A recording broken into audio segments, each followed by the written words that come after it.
Hi, Joshua here with Truth and Mercy Baptist Ministries. Is there a contradiction in Leviticus chapter 11 when the Bible says that hares and coneys chew the cud? Well, of course not. There are no contradictions in the King James Bible. It is absolutely accurate and true and perfect. And though it may seem like a mistranslation or an error, that's simply not the case. Rabbits do chew the cud. However, since there is a difference in the way that rabbits chew the cud and other animals, well, let's look at these passages and figure this out for ourselves here so that we can understand this perceived error.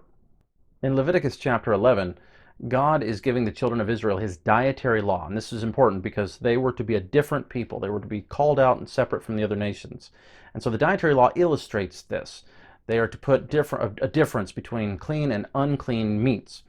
And so God gives them certain criteria for doing that. And for land-dwelling beasts, one of these criteria is that they must chew the cud. In verse 3, starting in verse 3 of chapter 11, the Bible says, "Whatsoever parteth the hoof, and is cloven-footed, and cheweth the cud among the beasts, that shall ye eat." Verse 5, "And the coney, because he cheweth the cud, but divideth not the hoof, he is unclean unto you. And the hare, because he cheweth the cud, but divideth not the hoof, he is unclean to you." Now, the hare and the coney are essentially the same animal. They're basically a rabbit. And here God says they don't part the hoof because they don't have hooves, they have feet. But he also does say that they do chew the cud. This means they re-chew their food for maximum absorption of nutrients. Now, this is very common among pasturing animals like sheep, for example, goats, deer, cattle. However, these animals do it in a different way. These are ruminating animals. They have multiple stomachs, and so they cough up their food and they swallow it back into another stomach, and it goes down the system until eventually they've absorbed all the nutrients out of this food. And it processes the food a different way. It helps ferment the food. It's a very efficient way of digestion. However, rabbits only have one stomach. And so that's why people think this is an error in the Bible, and it's not.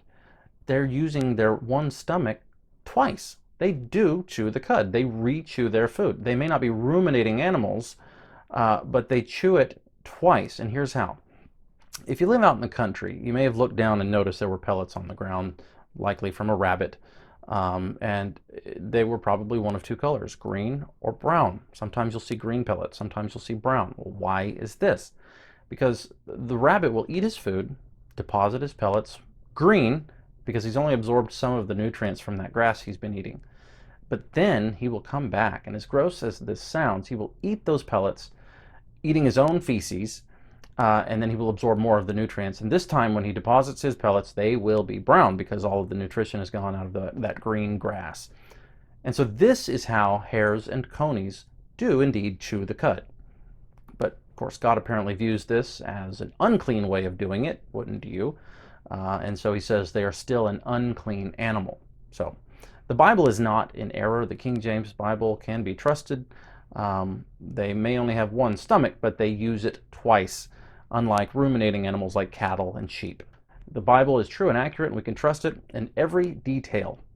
So let me know what you think about that solution to this perceived error, and if you'd like to see us hit up some more contradictions in the Bible, or perceived contradictions, comment below and let us know which ones you prefer to see next.